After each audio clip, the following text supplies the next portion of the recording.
up, Mike? Toronto. VK on the beat. Check. I'm in Toronto where you wanna get the city love. I'm from Toronto where you wanna get the city love. I'm in Toronto like we wanna get the city love. My city love me back for my city love. Welcome to episode 1723 of Toronto Mic'd, proudly brought to you by Great Lakes Brewery, a fiercely independent craft brewery who believes in supporting communities, good times, and brewing amazing beer. Order online for free local home delivery in the GTA. Palma Pasta. Enjoy the taste of fresh, homemade Italian pasta and entrees from Palma Pasta in Mississauga and Oakville. Toronto's waterfront BIA. More than water. Toronto Maple Leafs baseball. Get your butts to Christie Pitts this summer for the best baseball in the city outside the dome. RecycleMyElectronics.ca. Committing to our planet's future means properly recycling our electronics of the past. Building Toronto's Skyline, a podcast and book from Nick Iones, sponsored by Fusion Corp Construction Management, Inc. And Redley Funeral Home, pillars of the community since 1921. Today, making his Toronto Mic debut, is Michael Mongiardi. Hey, you pronounced it right. Because I pretended I was Chef Boyardee. That's what I did there. That's the trick. You got a nice Irish name there, Mongiardi. Thank you. Yeah, strong Irish name. Good to see you.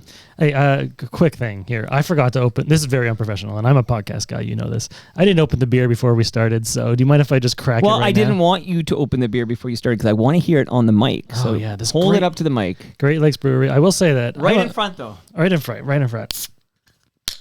Okay, there's the sound I like. There's the sound. That's a fresh can of the premium lager from Great Lakes Brewery. Yeah, Great Lakes Brewery. Honestly, I know they're a sponsor, so this is going to sound like it's like I'm being a shill. But I'm honestly a fan of Great Lakes Brewery. Always have been. So, do you think people will think you're just saying that, like I don't know. Because you're on Toronto Mic'd and this is the home of Great Lakes beer? I know you're a fan. I have met you at the brewery, which is like 30 Queen Elizabeth Boulevard. And I saw you, I'm excited to chat with you about this off the top, but I saw you at TMLX 19 just last Thursday night. That's 1 week ago today. We were together at Great Lakes Brewery for the 19th Toronto Mic listener experience. What did you think?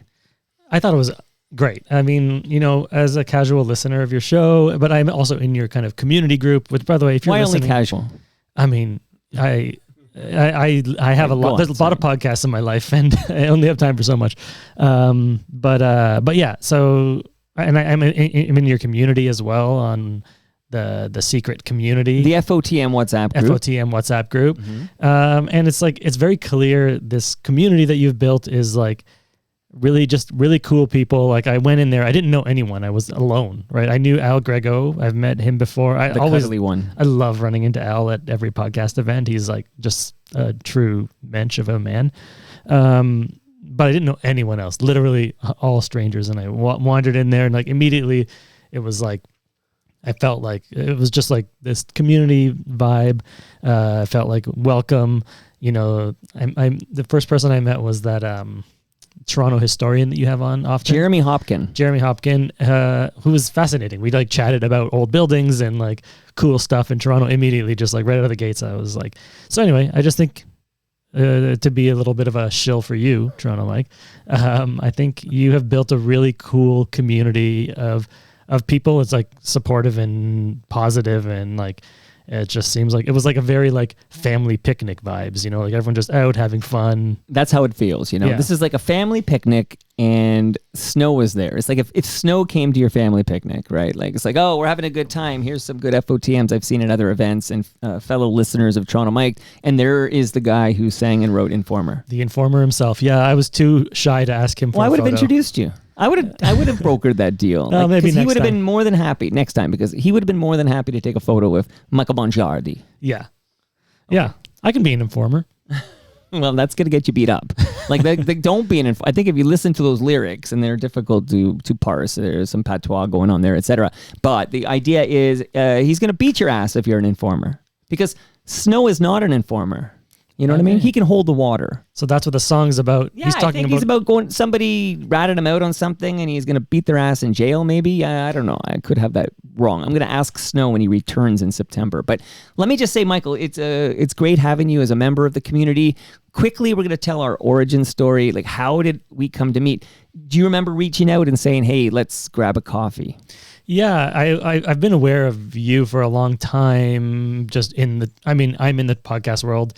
And you're in the podcast world, obviously, and we're both in Toronto. Like the Toronto podcast zeitgeist? Yeah, so I was like, I've always been aware of your existence, but honestly, and I was telling this to Al at the thing, is like, I don't know how I haven't been like listening before recently. Like I hadn't really heard of it. Like this is exactly my people. This is like the radio I listened to, the music I listened to when I was like in my formative years. Like this is your community, and it's like this is a perfect fit for me. I just didn't know about it, and well, if I did, that's I it, right? Like there's so much noise. You alluded to it earlier, where you're like you got a lot of podcasts to listen to and stuff, and we're going to talk about what you're doing at the Sonar Network and how you're involved with podcasting. But like there's so much noise to cut through. There are people like you who are like dialed into the podcasting world of Toronto who've yet to discover what's been happening here since 2012. Yeah. I don't know how that happened. I mean, the same thing with Humble. Well, and it Fred. happened, Michael. Humble and Fred, who and I listened to them all the time on the radio in the 90s.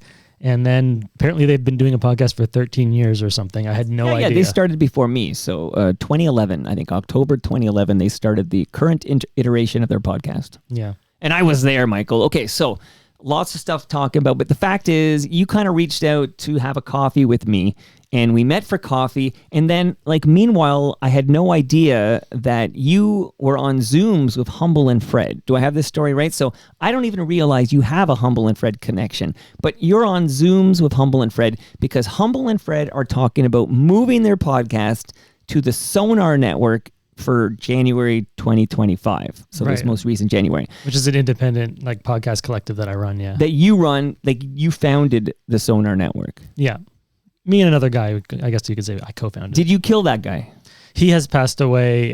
He was gored to death by a rhino at the zoo. So may he rest in peace. No, okay, I got to Google that. Did that happen? He just backed away from the business, but he's still a podcaster. He's still on the network. We're still great friends. He's just not running the business anymore. Okay, because sometimes these partnerships, there's some bad fallout. But you sounds like he just went to the zoo and got killed, and we miss him. Shout out to Ridley Funeral Home. Ridley Funeral Home, Michael, have sent over a measuring tape for you. Oh, so I can measure all my corpses before I send them to Ridley. Before you bury them in that backyard of yours. Who knows what's going on there? My goodness. Okay, so again, just trying to set this Humble and Fred table, and then we're going to dive into who you are, who the Sonar Network is, and then I want to have a chat about the state of Canadian podcasting and Toronto podcasting. We're going to have a great chat here. We're going to do it in an hour because I got to pick up my kids at camp. So we can do I'm going to talk twice as fast as normally, which means you don't need to do twice the speed for this episode. Just listen at one time speed. But I'm meeting you for a coffee. We're hitting it off. We have a lot in common. We're similar vintage. We're both in the podcast world. We're both producing podcasts. Of course, we have a lot in common. We have a great time because we're both sweethearts. And then I find out you're having Zoom meetings with Humble and Fred, but you actually don't know I'm associated with Humble and Fred because Humble and Fred just refer to their unnamed producer on these Zooms, right? Yeah, I mean, I didn't know. I knew they had a producer. I guess I might have even known his name was Mike, but that's a very, very obscure, uncommon name. Like, yeah, exactly. That we both share. Yeah, it was truly just a coincidence that I met you around the same time as kind of starting to talk to them. Which is wild. And you're talking to them, and I think you were like referred to them because of, I'm guessing it was FOTM Amanda Capito. Mm-hmm. Yeah, Amanda. So like, if you're like, I always joke on this show, all the pieces fit together, they all matter and everything. But like, so Amanda Capito's on this show talking about her book on podcasting. Then she reaches out to Humble and Fred, and I guess Howard and Amanda have a private Zoom. And then out of that private Zoom, Amanda introduces them to you at the Sonar Network. And this is all like, I'm actually not invited to any of these Zooms, but that's okay. I'm not bitter about that at all. Like, so behind the scenes, the fallout of all this is that Humble and Fred leave the server that they would co-locate from Ian Service, a name I drop on the show all the time. I still work with Ian. Hello to Ian. But Humble and Fred leave that for Acast, and become part of the Sonar Network. And that starts like January 6th, 2025 or something like that. Yeah, January 6th, the great insurrection of the Sonar Well, that's Network. how Ian refers to it. Yeah. Just kidding. No. No, I mean, yeah, Ian, I think he's doing great work and he's kind of supporting this community. I think that's cool. I hope that he's not mad. You know, he was. I was Yeah. going to introduce you at TMLX 19. Oh, was he there? Yeah, I would love. He to was talk supposed to him, be there. yeah. Oh, okay. An IT emergency arose and he couldn't make the trek from Guelph. But I had a whole plan to finally introduce you to Ian Service. But regardless, Humble and Fred, if you subscribe to their show today, it'll say the Sonar Network, and that is you. That's it's not just me, but yeah, it's It's at also some you. point it comes up to me. Yeah. That's like, okay, so you know who died? Another Michael died. Michael Madsen. Michael Madsen died? Yeah. Oh no. I know, and terrible. But just recently, somebody asked me on this very program, do you know Stephen Wright? They said. And I said, I am a huge Reservoir Dogs fan. I love that movie so much, seen it so many times. And Stephen Wright is the voice of that The radio. KBILL Super Sounds of the 70s or whatever. And then I learned Madsen died, and then I went back and I watched the Stuck in the Middle with You by Steelers Wheelers. I watched that scene. So I was just now thinking of a joke, a famous Stephen Wright joke, which is was it Stephen Wright? Who had the joke? It might not be Stephen Wright. Who had the joke where I used to be this, I still am, but I used to be too. Mitch Hedberg. Mitch Hedberg. He was not like, Stephen Wright. I used to be addicted to drugs or something like that. I still am, but I used to be Okay, too. Yeah. I apologize to the late great Mitch Hedberg. That was his joke, not Stephen. They have similar kind of one-liner delivery styles, but Hedberg, okay. Because then I was going to say, you're the Sonar Network. You're not only the Sonar Network, but you are the Sonar Network as well. So do you want to name check before we dive into who you are in the Sonar Network and talk podcasting? Do you want to name check who else is at the Sonar Network working with you Behind there? the scenes? Yeah. Mariana Miniotis would be my main business partner and also my current sexual partner because we're engaged. That's allowed at the Sonar Network. Yeah, that's allowed. We're in love, but we also run this company together. But that's as far as the day-to-day business operations. It's mostly us two, and then there's a slew of other people, tech, IT people, social media, and then of course all the hosts of all the shows and the producers. So like the family is quite large, but at the top running the day-to-day You and Mariana. business, it's mostly us. Yeah. And you're madly in love. Is that true? Yeah, I would say. You're sexually active. You're involved with each other on an intimate level. Yeah. I sent you the videos. Well, let's watch it together, everybody. the Toronto Mike YouTube channel. Okay, so now we know the two main, the heads of this Sonar Network beef. By the way, do you know this is the first Thursday of the quarter? It is. I'm just telling you it is. Okay, Of your fiscal quarter or of the Yeah, calendar quarter? Calendar quarter. Okay. But that means this is the slot that is occupied by Ed Keenan of the Toronto Star. He's always a 2 p.m. guest the first Thursday of the quarter. We've had this like locked and loaded forever. But he wrote me the other day and said, Mike, I'm out of town. Can we do this the next week? And we moved it 1 week. So Ed Keenan will be on Toronto Mike for his quarterly visit next week. But that opened up this Thursday afternoon, and you slid right in there, buddy. That's what you're doing here. Oh, well, I'm glad to be here. I'm glad to fill in Ed's shoes. Well, those are big shoes. And Big and then we go, Ed and I go 2.5 hours or something, and we got 1 hour for this. But Yeah. your bio, I'm going to read it to you, and you're going to explain this first part particularly. It says, Michael Mongiardi is a comedian, podcaster, and co-founder of the Sonar Network. Can you explain the comedian part? Tell us what makes you a comedian. Yeah, I guess it's an old bio, but I mean, I was very active in the comedy scene here in Toronto, kind of up to the pandemic, and like the network really was formed originally as like a comedy network of comedy podcasts. It's grown kind of. It still is comedy centric for sure, but it's kind of grown a little bit since then. But yeah, that's the comedian part. I mean, this is an old bio. I generally don't put comedian in it anymore. Yeah. So be a bit more specific. Like, would you show up at the comedy bar or something, or do a set at Yuck Yucks? What do you mean comedian? I was doing improv and sketch mostly, and I was doing a lot of improv. I was doing shows almost every day. I was doing I was teaching and coaching improv teams. I was active. I was very active when I was like starting this network at that time. Okay, so at some point in this hour, there'll be evidence of your pure hilarity, your sense of humor. I hope so. It's all gone now. Okay, so you're a comedian, or at least you were, and you're a podcaster. So what came first, the Sonar Network or being a podcaster? Podcaster, yeah. I had a show, improv show that I had started with some improv friends, and we ran it for like 10 years from like 2012, till, That's recent 2024. If you did it 10 years from 2012, that means, 2022. Okay. Yeah. So a few years ago, this thing, rest in peace, shout out to Ridley Funeral Home. Yeah. We need to set up an appointment with Ridley, but yeah, it never officially had its last episode. It kind of just fizzled out. And as my time got more busy with like running the network and stuff, I had less time. And then also like one of the co-hosts is like, became a famous actor. So who? I wouldn't say famous, but I'll be the judge of that. Who are we talking about? His name is Sharjul Rasool. He's very funny. He was on Second City main stage for a long time, and now he's all over Canadian TV. You've seen him for sure. Okay, well, I got to see a photo. Yeah, he's also a great guy. But yeah, so he got really busy, especially with Second City at the time.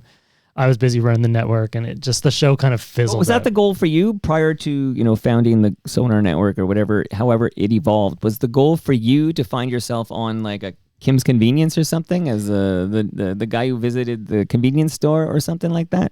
I guess what does a Canadian actor aspire to do?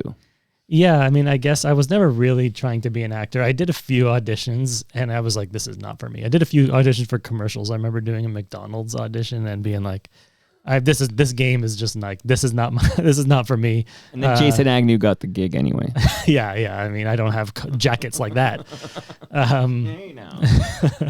There's a period of time where Agnew was on every other ad. I think he had a big Tim Hortons one. He had a McDonald's. He was just going gangbusters with the ads for. You gotta make hay while the sun is out. Yeah. Yeah. Okay. Now the Sonar Network, in a nutshell. Before we get into it, we're still getting to know you. What exactly does the Sonar Network do?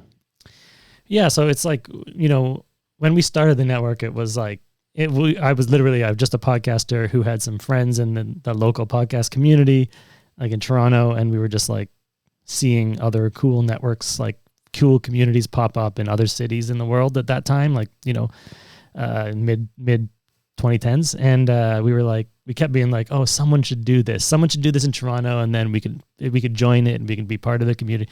Anyways, and it was just like saying that enough, and then no one actually started to do it. And then we were just like, I guess with no knowledge on how to run an entertainment business, maybe we should do it. So we just started blind, having no idea what we were doing. And I still have no idea what I'm doing 8 years later, but at least I think I have a better idea now as I'm learning trial by fire as I go. Well, one smart move, I think, is that you decided not to be the tech people, right? Like, so you're not, so we're, like we talked about Ian's service earlier, right? Like, so there's a technical aspect to what Ian's got to do, but you guys you're using Acast servers typically. Am I right? Yeah, so yes. That means Acast, they're looking out for their servers, so they're giving you a shout out to the Tragically Hip. They're giving you a place to happen, and then you guys can worry about the content and the creative. Yeah, and I would say now in the landscape as it is now, no one really does their own hosting anymore. It's kind of going away, and because the Acast, obviously you pay them, but they do have a lot of extra services and features that they offer that if you were hosting it, you're on your own. Because I was hosting and writing XML feeds in Notepad at 1.2 in my life. But nobody's doing that anymore. Not really, except you. I want to be the last person standing writing their own XML. Yeah. There's another guy who I need to introduce you to named Scarborough Dude, he's a podcaster, very focused on Scarborough. And sure. He is like an interesting guy. He's like 70 plus years old, and he just closed the show down after 1,000 episodes. So you're way past him, but yeah. Okay, and he's in his 70s? Okay, yeah. Just a kid. Yeah, but every time you say Scarborough, I want to say Birchmount Stadium, home of the Robbie. Yeah, hell yeah, dude. Okay, what neck of the woods did you grow up in? I grew up in the great city, the home. Let's see if you can okay, guess. Go. Let's go. The home of where the great Ryan Gosling went to high school, and where the great band Finger 11, aka That's Burlington. Rainbow Butt Monkeys. That was easy clue. I'm trying to think of where Ryan Gosling went to high school, but once you say Rainbow Butt Monkeys, I know you're in Burlington, home of the Spoons. That's right, the Spoons. I actually and talked to him. Silverstein. And Silverstein, yeah. And I talked to Rob Pruce. Yes. Burlington Rob, right? Burlington Rob. Yeah, I talked to him at the party too. Again, another very welcoming, very fun, cool guy. So shout out to the community. Well, Rob comes over every month, so he'll be back for Toast. We're tentatively looking at July 11th if you're a Toast head who needs to document that. But it all depends when, if Mrs. Bob Willett come out to play on a Friday night. So that's literally what we're waiting on right now. But you'd think the problem would be the guy who lives in New York. Please let Bob come out to play. Pretty much. Like I suggested that Rob Pruce talk to Mrs. Bob because no one says no to Rob. He's a sweetheart. He's just the nicest guy. So that's the goal there. Okay, so the sonar is up and going. Did you, other than Humble and Fred, did you want to name check a show or two or three that's on your network that you're proud of? I mean, yeah, I'm kind of proud of everyone because it's very curated. We don't just let anyone in. We've turned down definitely like real opportunity to make money because it just wasn't a good fit. And it's like, but anyways, but some I will jump out as like fan favorites. One of them is Evil Men. Do you know Evil Men? No. It's Chris Locke, James Hartnett, Mike Blasio. I know the name James Hartnett because my old Twitter days, I followed him. He was a good follow on Twitter. Yeah. He's a great guy. All three of them are great guys. They're three very well-known kind of local comedians, Toronto comedians. They're great. And yeah, he should have a show called Evil Men. Evil Men. Okay. Yeah. So I'll name check that. But yeah, I could, honestly, I like all of our shows, so I could.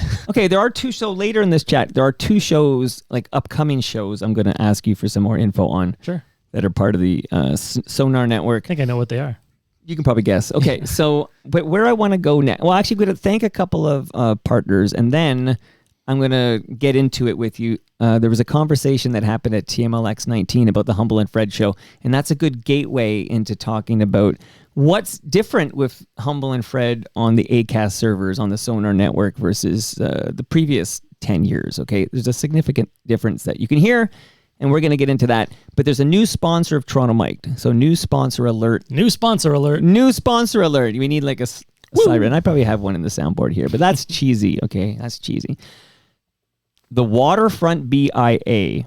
So you heard me say in the intro, more than just water. There's a whole whack of great summer events happening at the waterfront. And as you know, I bike everywhere, and I'm on the Martin Goodman Trail, and I'm biking to the waterfront all the time. Great Lakes has the GLB Brew Pub down there at Jarvis and Queens Quay. That's there. But I'm going to highlight an event that's happening July 4th to the 6th. So that's tomorrow, running this weekend. It's called the Fun Philippines Toronto Food and Music Festival. Rolls off the tongue. The Fun Philippines Toronto Food and Music Festival. This is where you can experience the vibrant heart of the Philippines by the waterfront. Enjoy live performances by Filipino artists, feast on authentic Filipino foods, and discover artisanal and indigenous-made craft exhibits. This is a perfect opportunity to explore new flavors and embrace traditions. Now you know what you got to do this weekend, Michael. I mean, if the weather is hot, have you ever had the Filipino dish halo halo? Do you know that? Can I tell you something? My wife is of Filipino descent. I know halo halo. Okay, Yes. great. Yeah, I have a bunch of Filipino friends, and they introduced me to it, and it's so good, and it's perfect for a hot day. Well, you know where you're going, the waterfront, for this fantastic food and music festival. You're drinking your Great Lakes. How is it? We already established you're a fan. Half done. It's amazing. Do you like Palma pasta? Did you get any at TMLX 19? Dude, I went home like so full. I had lasagna, I had pasta, I had meatballs, and I was like, I went back up for a little bit more, and I was like, I didn't need seconds, but it was just so I good. told you, I make sure we order a lot of food. So people come hungry and they eat till they're going to pass out. And that's the whole vibe, right? Just come enjoy delicious Italian food from Palma Pasta. Have your beer, chat amongst some sweethearts. So thank you to Palma Pasta for feeding everybody at TMLX 19. We love the people at Palma Pasta. I do have in my freezer, Michael, a large meat lasagna, a beef lasagna from Palma Pasta. Would you like to take that home with you? Sure. Are you gonna give me a pizza lasagna? It's lasagna, yeah. Thank you, man. You didn't know. See, this tells me how much you listen. Every guest gets a lasagna. You know, so I don't did act know so that. surprised. I did know that, but I was kind of like, he's not gonna give me one. Why do I deserve? Well, you're a lasagna? guest, aren't you? I am. No yeah. money is changing hands in this transaction, is there? Maybe we should talk about that. Okay. Have you been to Christie Pitts for a Toronto Maple Leafs baseball game? I have not. But I heard that you are throwing the opening pitch. I did that. I threw a strike. My daughter took some great video footage of that. Snow is the official ambassador of Toronto Maple Leafs baseball. And this book here for you, Michael, is the history of Toronto Maple Leafs baseball. They play at Christie Pitts. Awesome experience. It's high quality, high caliber baseball. You grab yourself a lager, you get a hot dog, you sit on the hill, and you just soak it all in. This is a truly fantastic Toronto experience, and that ticket costs you nothing. Got it? And it's just a great excuse to get out and do something in the Christie park. and Bloor. Come on, get to Christie Pitts this summer and catch some Toronto Maple Leafs baseball. Okay, at TMLX19. A couple of guys whose names I can't remember. It's killing me. Yeah, I exchanged information with them, and then I put my notes through the washing machine, and so I was never able to follow up with them. But if you're out there, if you're listening, hit me up. Let's chat. Yeah, apparently they listen to Toronto Mike. So if guys, you know who I'm talking about. One of you had glasses. You looked like you could have been Arash Madani's brother. That's how I described this guy. One guy reminded me of Arash Madani a bit, the way he had the black-rimmed glasses. And his sidekick, okay? Who's Arash Madani's sidekick? But you two gentlemen, send me an email, mike@torontomike.com, and just say, hey, we were the two guys. So I witnessed those two guys talking to you, Michael, and I'm going to paraphrase, and then you're going to tell us exactly how it went down. But I sensed they were basically saying, you, Michael Mongiardi, have ruined the Humble and Fred show. They were complaining about the pre-rolls, the auto-inserted ads that you hear when you listen to Humble and Fred. And that's the big change I teased earlier. So moving to Acast means now there's like a pre-roll, there's a couple in the middle of the show, and then there's one like a post-roll at the end. You get a couple ads or whatever. So tell me what this conversation was about, and then we're going to get into this. I mean, they just don't like dynamic ads, which is like, it's fine. It's like, I started in the podcast world in like 2009. So, I'd seen it come from like, just like, there weren't even any ads to like, to what it is now, which is like overrun by ads. So it's like, obviously there's a happy medium. They don't like dynamic ads. Fine. The fact is, in my perspective on it, is like, that's how creators are getting paid now, especially smaller creators. And so it's like, if you like these people and you want to support them and you want them to keep the show free, then it has to be ads. Otherwise, then you can pay them. There's usually ad-free avenues, Patreon or subscription things that a lot of podcasters have for support or whatever. But if you want the show to be free, then you just got to fast forward through some ads sometime. This is the price you pay. Like the reason that you get ads during ER when you're watching on Thursday night. I just took a 90s reference for you, okay? Sure. But like, that's the price of this content. It's like, it's not necessarily the price, right? It's like, some people podcast for fun and they have a job on the side or whatever, and they just podcast for their friends or whatever, and they're not really trying to make a big thing about it. They're not trying to monetize, and that's fine. That's okay. And that's a podcast, and that's totally legit and fine. And I have a lot of friends that do that, and that's great. But other people like want to be a creator, and they have fans that like them and support them. And so the price that you have to pay as a fan is literally nothing, except you have to fast forward through some ads sometimes. And so this is how creators get paid. And this is like, I think I was definitely getting heated in this conversation, but it's just, it went on a long time because I left it and then it was still happening when I came back. It's just such an entitled perspective for me for fans to be like, I love your show. I love what you do, but I want you to do it the way I want you to do it, and I don't want you to get paid as much as you could.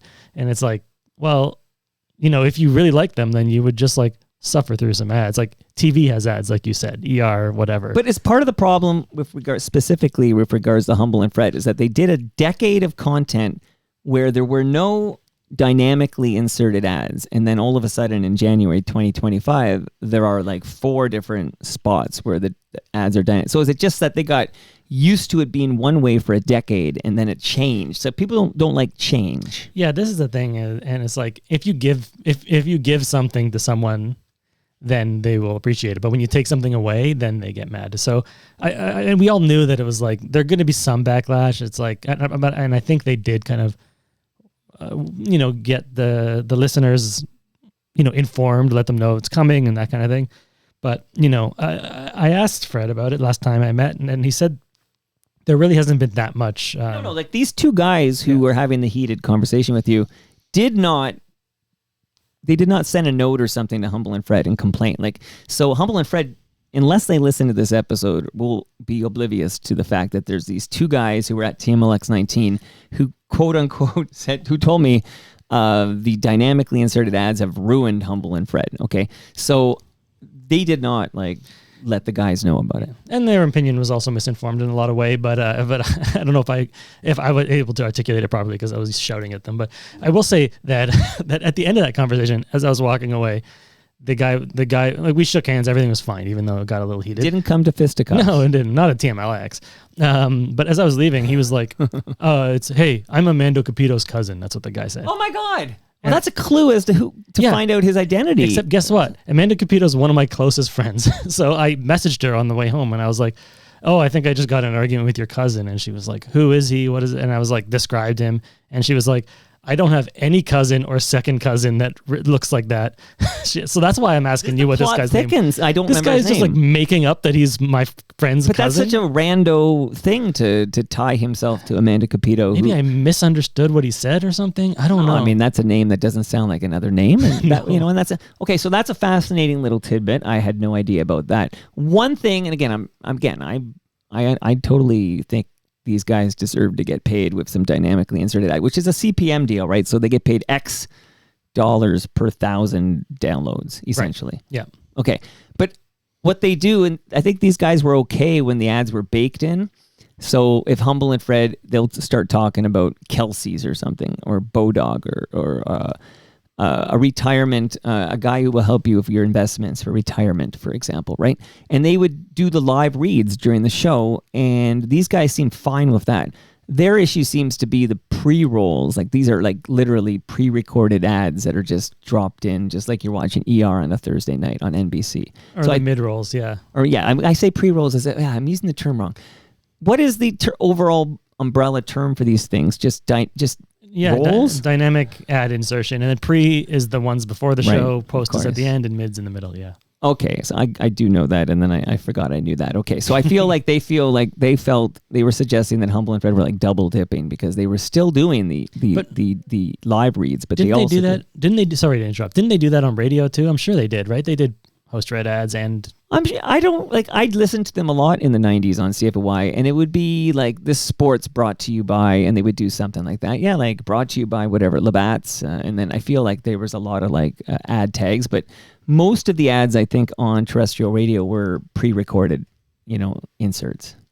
Just pre-recorded ads. But they would anything that wasn't nailed down would get sponsored or whatever. Like, oh, it's Freddie P, the sports short. The sport comment brought to you by Labatt's Blue or whatever. But so just interesting to witness that. But you say this is the future of podcasting, right? This is how podcast creators are going to get paid. It's the present, really. It's happening, and there's not a lot of this sentiment of ads are bad and inserted ads are bad is almost going away. I'm surprised I don't encounter these kind of arguments as much as I used to, because people they're going the way of the manually edited XML file. Yeah, exactly.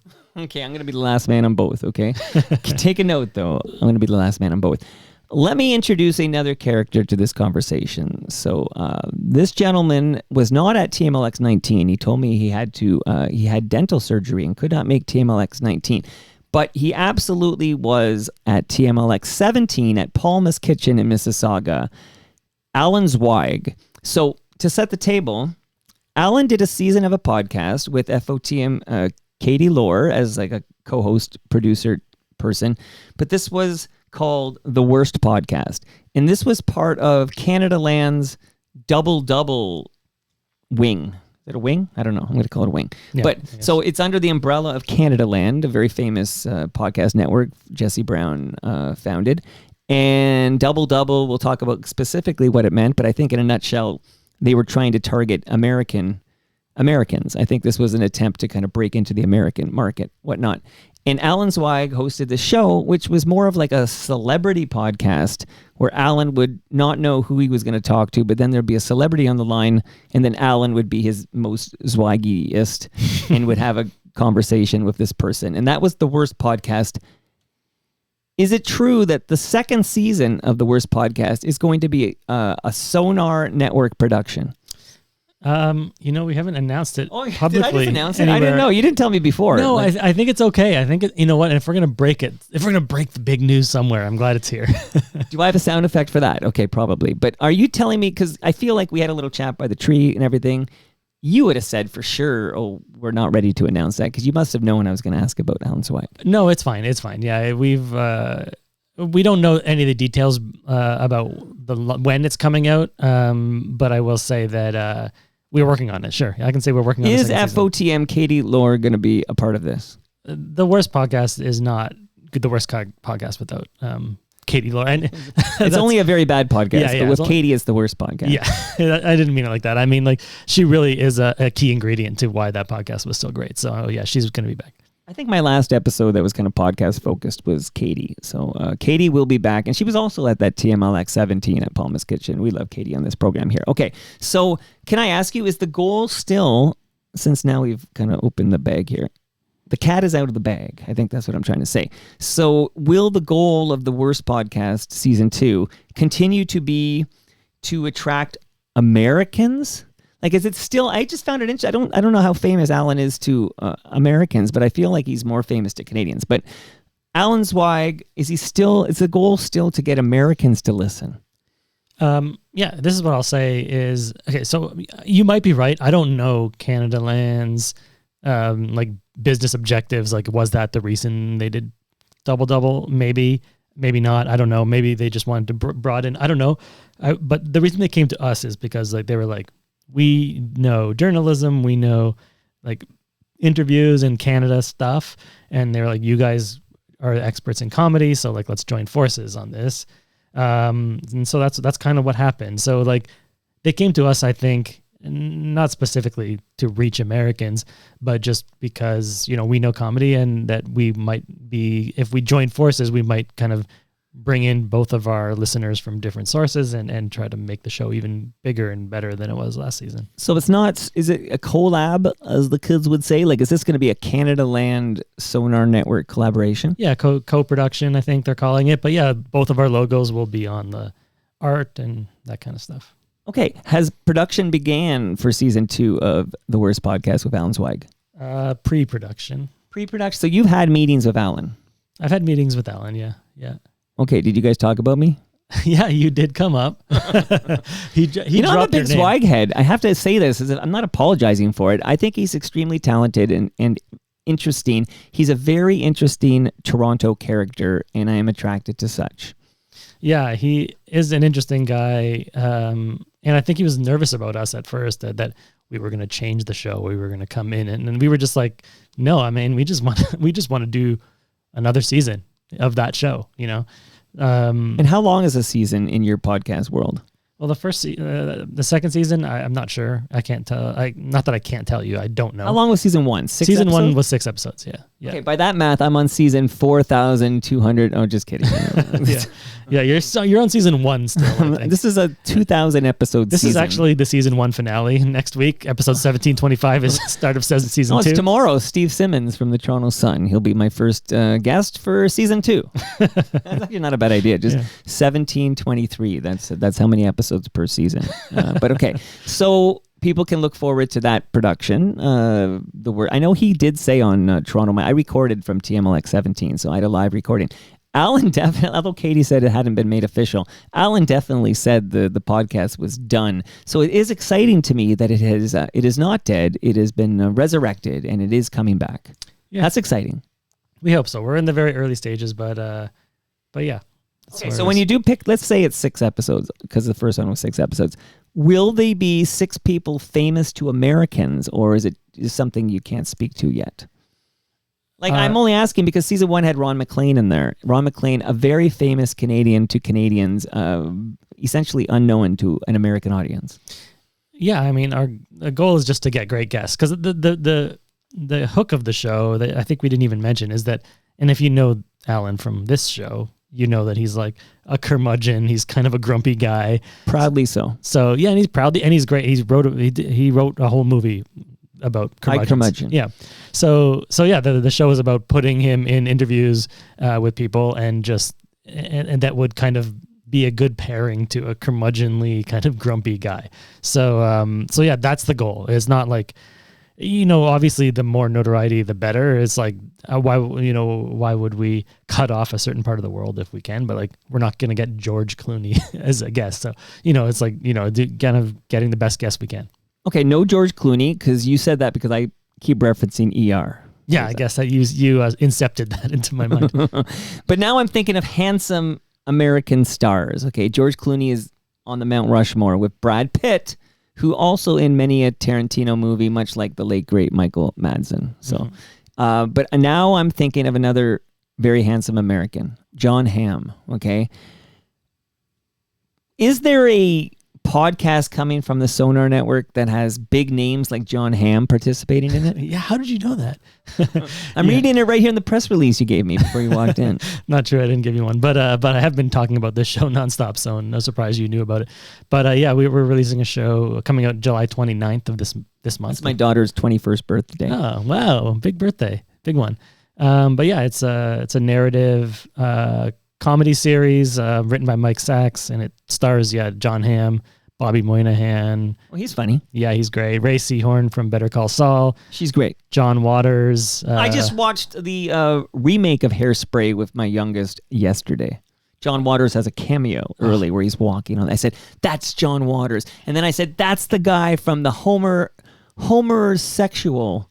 The one, yeah, you know the episode. That's John Waters is so good in that episode of The Simpsons. Yeah, and he's awesome in this show. Him and John Hamm are like kind of a duo. They like he's like kind of John. So, but it's scripted. I just want to understand. So it's a scripted show, and you have major American celebrities reading the voices. Yeah, and we have. How do you get involved in that?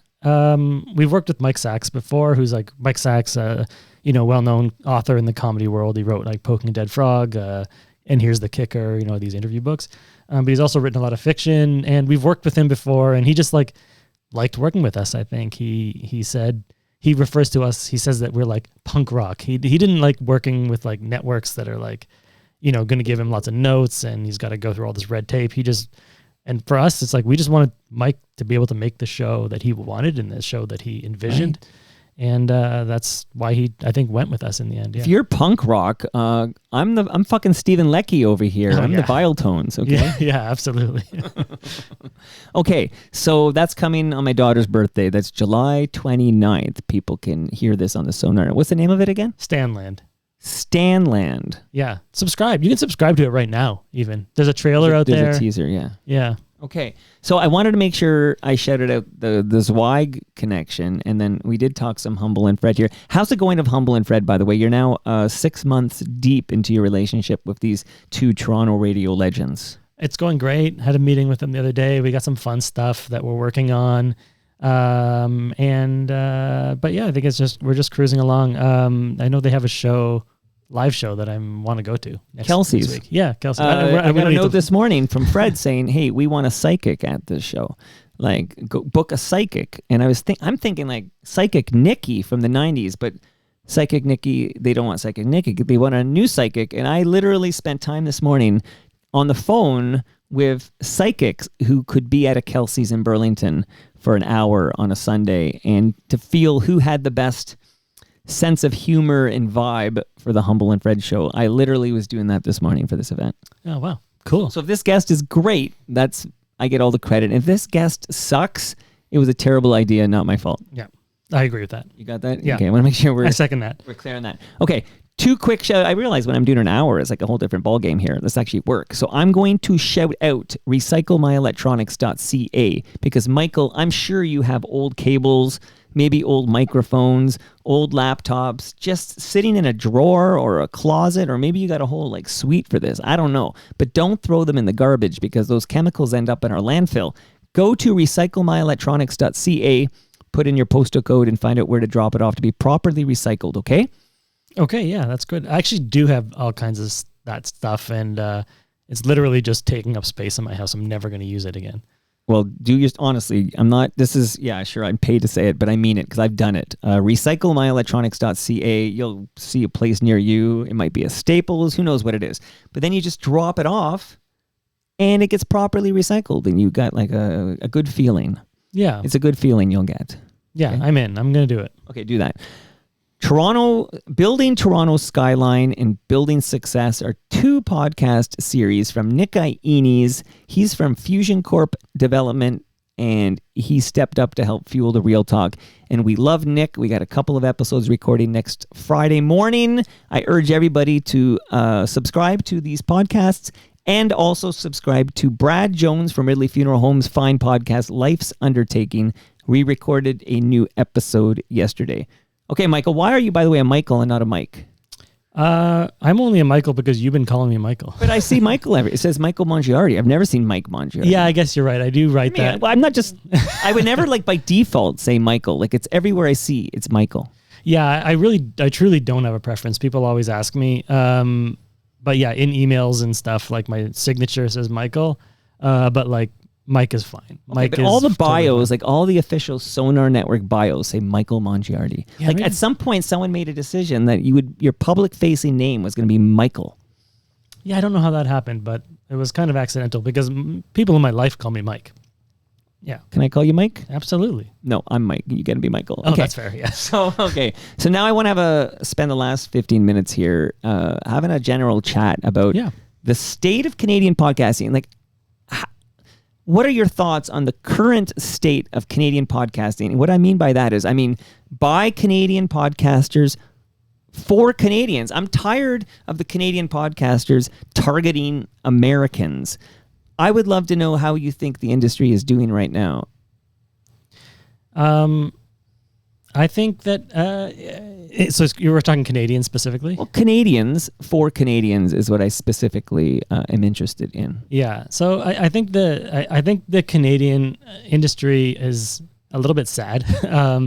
We're really eclipsed by the U.S. Podcast world, and I don't know how to get out of that. You know, it's like no matter how hard we try we're a Canadian network, Canadian shows. Most of our shows are hosted and produced by Canadians.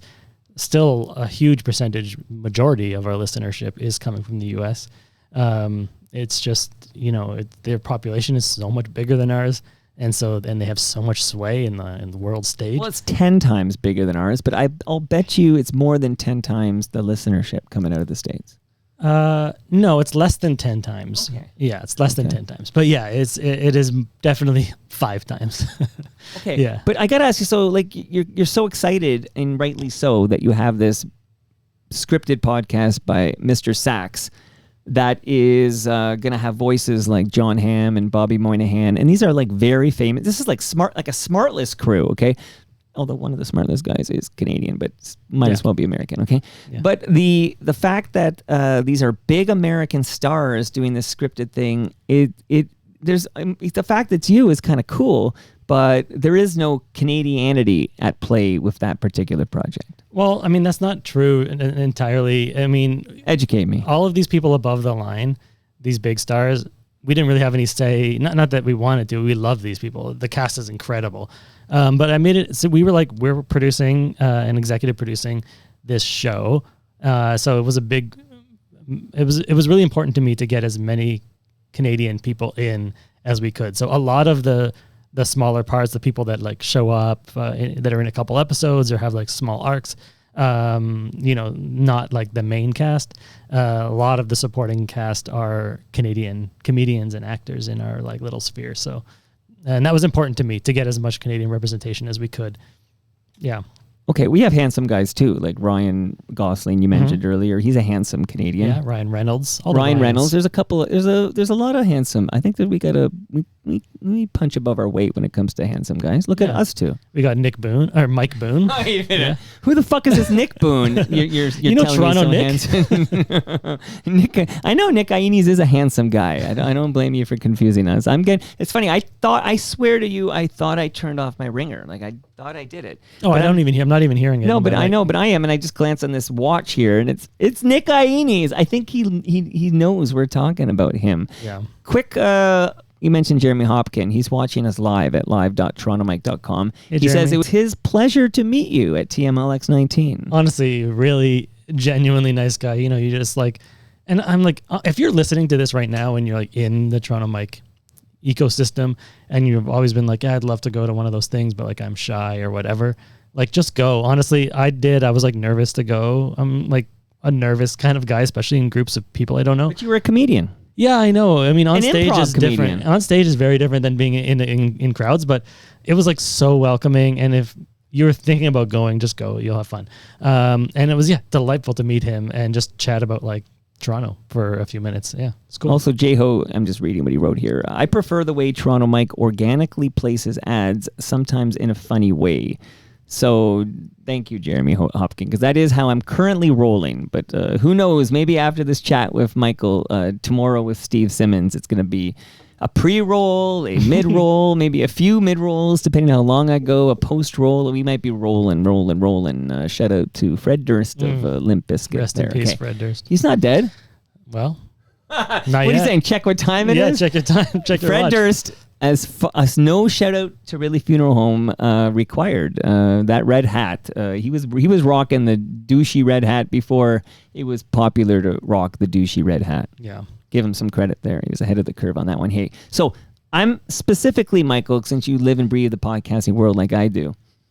Although I don't work with John Hamm. I work with Ralph Benmergui. That's the difference. My handsome Canadian guy is Ralph Benmergui. Can you please speak to the being an independent podcaster? I'm always interested because there are networks. We mentioned Canada Land, right? There's big networks like CBC, for example, which seems to do a lot of work in the podcasting space. So if we remove these big networks, I know Chorus has a network, Curious Cast, is that what it's called, right? Mm-hmm. And that's where you would hear like the ongoing history of new music, etc. Shout out to FOTM Robbie J. What's it like for an independent podcaster in this country who wants to make money as a podcaster? I mean, making money. Kill yourself now, is that what you're saying? Yeah, is not easy. Give up your dreams. Yeah, it's hard and it's a grind, especially if you're going for ad revenue. But it's just like, build the following, start a show, and if you get into it not being like, this is going to be my career, if you get into it because you love doing it, like when you started podcasting, I'm sure you didn't have the goal to have all these sponsors and make it your job. You were just like, I have fun doing this and I want to talk to cool people. Like that's the right attitude. And if you start with that attitude, that's your best chance for success. If you start being like, I want to make money, it's not going to go well. But if you had a great idea for a podcast and you wanted to make money on it, I understand what you're saying, which is absolutely correct. It's tough sledding for an independent podcaster. But would you recommend seeking out a network, like being part of a network? And I know you bring an inherent bias to this question, but what is the value of a network versus rolling your own? Yeah, I mean, every network is different and they have different, they operate differently and different way that they generate revenue and stuff. But like in general, I would say, look for a network. I mean, you're never committed to a network forever. You can try it out, see if you make some money or whatever. The good thing about being on a network is you have someone looking out for you, kind of trying to get you some ads. They're trying to get you build your following. Like we do all kinds of stuff behind the scenes that our shows don't even know about. Like we're doing ad swaps. We're like trading ads for our shows with other networks and other shows just to try to raise their following, to grow their shows. And like, I guess you can do all that yourself. But it's also nice to, focus on the art and making good work and like let the networks, and it's also not easy to find a network. Pitching to a network, I can say, Unless you're John Hamm. Yeah, we're not like or Alan Zweig. Yeah, we're not the biggest network in Canada, that's for sure. But I can say that I'm getting pitches probably almost every day. Yeah, from other shows. So there's lots of shows out there. It's hard to pitch, and you know what? If you reach out to me personally, even if you want to just be like, I want to pitch to other networks, not even yours, can you give me some tips? I'm always there to help people, like trying to start their podcast journey or whatever. I met someone really cool at your event, by the way. Somebody cool came to my event? Yeah, a guy named Steven Popick. Yes, so I actually was on his podcast, and I made the remark, which was true, is that it's the first in-person podcast recording invitation I received since COVID. Wow. Yeah. So that's 5 years, right? So in the past 5 years, people asking me to record in person. Now, there's a caveat to this. I do have an open invitation to be on the show is called No Sleep Till Sudbury is the name of the show. And he records in, I believe it's Whitby. Oshawa, I think it's Whitby. So there is an invitation to record in person in Whitby. But I mean, in terms of something I could bike to, so something I could like bike to, this guy was recording like in Bloor West Village.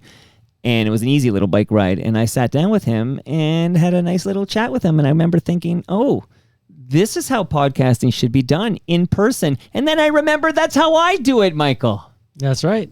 In person. What do you think of this, especially since COVID, this huge switch where I think the default setting for most podcasters now, including Humble and Fred, is to just use some piece of software and meet remotely? Yeah, I will say it's a shame. Before COVID, I would have said remote is like out of the question. You have to be in the same room. It's just not as good, which is still true. But I think COVID forced us into a situation where we had to learn how to do that. And so like in editing and post-production, in like the software has gotten better, like Riversides and Zencasters of the world. Yeah, but you're still not in the same room. There's still an energy is still different. There's still an energy that's missing. There's still like this dynamic and banter of being in the same room that you can never fake. So it's always better. But I think it's made it a little bit easier to like, if you want to have an episode with someone that's in like Germany, it's like now you can do it. It's just, not as good as sitting in the... If I want mid-year on my show and he's overseas, now I can make that happen. But, you always could. I always had that in my back pocket for the people I knew were never going to be in Toronto. Yeah. But for all, it's just, now it's strange. Like you'll have somebody who's maybe, 5 kilometers away, and you're going to do it on, like you said, Riverside or Zencast, or you'll be on Zoom or whatever. And I just think it is a damn shame. Don't do it on Zoom, though. Zoom doesn't work. Humble and Fred do it on Zoom. Okay. Well, you didn't have to talk with That's them. going to be the next note on those meetings. I never get invited to those. I'm not even like, I say, okay, that's fine. They don't want me in these meetings. How come the producer of Humble and Fred does not get invited to these meetings that are happening with the Sonar Network and Humble and Fred? I don't know. I mean, we don't have a lot of meetings. It sounded like you were meeting every week. I had some FOMO there. I met with them like once recently, but it's been a while since. I mean, Fred does call me every once in a while when there's some issue with like money, something, not like issue with money, but like there was like some invoicing thing. And so every once in a while I'll get a message from him, but that's just like, oh, quick little fix. And then, then we move on. But as far as meetings go, I don't think we did have one recently, but that was it. Yeah. Okay. So I'll need to read the minutes of that after this recording here. Okay. So maybe on our wind down here. So I feel almost like that's a disheartening message, though, to leave people with, considering I've done it. So it's not like I don't know anyone who's done it. But if you are an independent podcaster who's got passion in the belly and willing to like hone their craft, work on their craft and put in their reps and get better, I don't want to like leave people with this message like don't even think about monetizing, because no. I mean we don't, even Humble and Fred, like they were independent and they make an adult wage, and I've got paying sponsors on the program.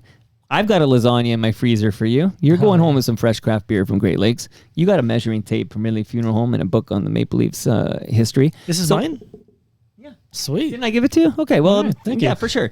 That book is yours, okay? I don't want to see it on eBay tonight or anything like that, okay, Michael? But it's tough, because cutting through the noise of over 1 million podcasts, it's tough. But I still think cream will rise, even if it might take 12 years for somebody like Michael Mongiardi, who's in your wheelhouse, to discover you exist. I agree. Cream will rise. It's just, I think You have to slowly build your audience over time. That's the thing, though. People want us right away, right? Yeah. It doesn't work that way. It's a slow burn. You really have to be patient when you're building, because you're not just building this show because you're not a famous person. Like John Hamm can launch a show and a bunch of people on day one, they're interested. You've got their attention because they loved Mad Men or whatever, right? But for regular people like you and I and the regular Joes out there, it's a slow burn. You have to be patient. You have to put in the time. You have to put in the reps. Yeah. And people think that, they start a show and they want it to blow up and stuff. And it's like, it doesn't really happen like that. You really need to, if I can just pull everyone down to earth, if you're thinking about starting a podcast, and just start because, like I said, because you like it, because you want to do something fun, right, and plan to be doing it for a few years before you really start seeing money. And then you'll be okay. Okay, and ideally invent a time machine and go back and do it 15 years ago. Yeah, that helps too. Yeah. I always think, that's the real conversation I have with myself on a bike ride will be, okay, would I do what I did if I started now? I don't think so. I really think it was 2012 when I started Toronto Mike, and I really think it was just ahead of everyone and their uncle thinking they could be a podcaster. Yeah, there is that. The market is so saturated right now, and it's even harder for cream to rise. But like you said, it's just more time. Time will rise to the top. But yeah, the market is really cluttered with stuff right now. And more reason, Michael, I know I said I'd call you Mike, but whatever. Michael, more reason to support your favorite local independent podcaster. If you do like what you hear and you realize, there's no network behind this guy. This isn't a CBC show or a Canada Land show or a Curious Cast show or whatever. It really is important. If they have a Patreon, become a patron. Let them know by liking and reviewing and say, hey, this is a great show. I enjoyed this conversation. If they have live events, I've had 19 of these. There'll be a 20th in September probably.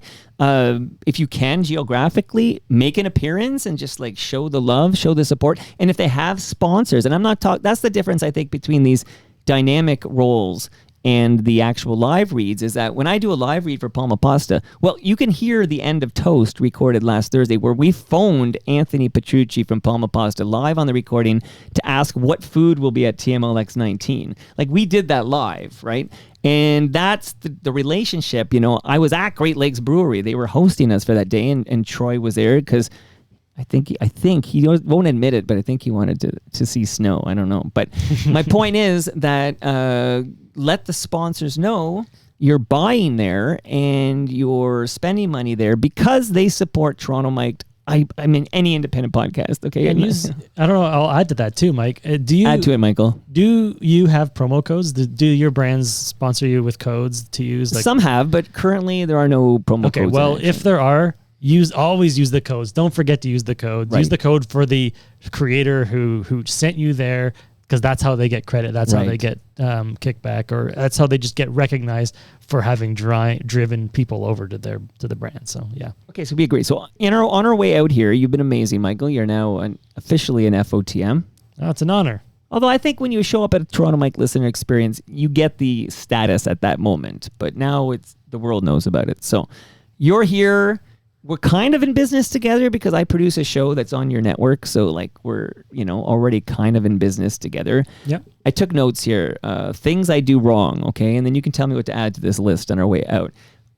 I'm still writing my own XML. Okay. Literally, it's like Notepad. It's whatever the one that comes with Apple or whatever, TextPad or whatever the hell they call it. Text edit, right? So I will, after this recording, I will make a little amendment and edit to the XML file and then publish it over top the old one, and that will push this episode to the subscribers and everybody. So I still write my own XML. Nobody seems to be doing that anymore, but I did start doing that in 2006 when we started Humble and Fred one-off podcasts in December 2006. Also, I don't have any dynamic ad insertions. I understand I am leaving many, many thousands of dollars on the table. Is that fair to say, Michael? I could be a rich man, but instead I don't do that. So those are two things. Anything else we should throw in the pile of things I'm not quite doing properly? No, I think everything else you're doing perfectly. Everything else. Yeah. All right, so You don't need to write your own XML, Mike, because there are things like, although I actually like working with Ian Service and writing my own XML, so I might not listen to you on that one. And the dynamic ad insertions, Nick Iones wants me to do this too. I need to meditate on this. I've been meditating on it for 6 months. I might need another 6 months on this one. But whatever I end up doing, I will pick that big brain of yours. Anytime. We'll meet for another super coffee in Mount Dennis. Yeah. Maybe a Great Lakes beer at the brewery. Oh, yeah. Anytime, man. Michael, I think you've earned the moniker FOTM Mike. I'm now granting you Mike privileges. Oh my God, I'm a Mike. I'm finally a Mike. My dreams have finally come true.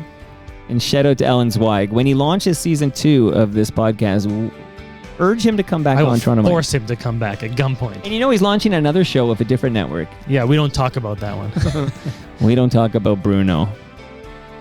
And that brings us to the end of our 1,723rd show. Note to future Mike. Me? Me. Oh. Come on, you're. Oh, I guess you're also future Mike. But note to future Mike. OBS is telling me I need to know this for later. Encoding overloaded. Consider turning down the video settings or using a faster encoding preset. I actually never had this issue till last week, and now it's popping up periodically, and it's creating this frame rate issue with the live stream, and it's bothering me, and I need to fix it. So this is a note to future Mike. Troubleshoot this issue with OBS. Maybe Ian will help you if you need another big brain to pick right there. Much love to all who made this possible. That is Great Lakes Brewery. Don't forget your beer, Michael. Palma pasta. It's in my freezer. Don't leave without your large beef lasagna. Toronto's Waterfront BIA. Throughout the summer, I'll be shouting out different events happening at the waterfront. This Fun Philippines Toronto Food and Music Festival sounds amazing. I got a couple of children who are half Filipino. I feel like it'll be good to help them get in touch with their roots. RecycleMyElectronics.ca. I know you're already going there. Toronto Maple Leafs Baseball. Christy Pitts, everybody. Best value in town. Building Toronto's Skyline with Nick Iones and Ridley Funeral Home. Listen to yesterday's episode of Life's Undertaking with Brad Jones and I. See you all tomorrow. My special guest is Steve Simmons of the Toronto Sun. If you have any questions whatsoever for Steve Simmons, you still have a little time. Get them to Mike at torontomike.com. Me? You're from, what's the town you're from again? Burlington? You're Burlington Mike, okay? You're Burlington Mike. Peace and love to everybody. See you tomorrow.